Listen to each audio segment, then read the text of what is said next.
Біздің арнамызға жазылып, лайк басуды ұмытпа. Мал төлдерін сүйеді.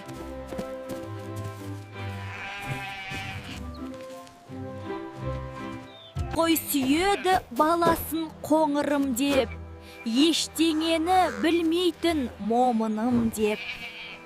Сиыр сүйеді баласын торпағым деп, қараңғыға баспаған қорқағым деп. Ешкі сүйеді баласын лағым деп, тастан тасқа секірген шырағым деп.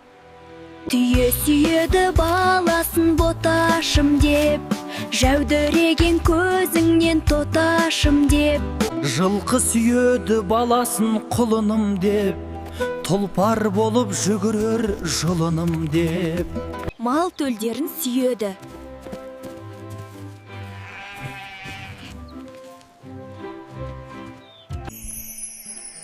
Біздің арнамызға жазылып, лайк басуды ұмытпа.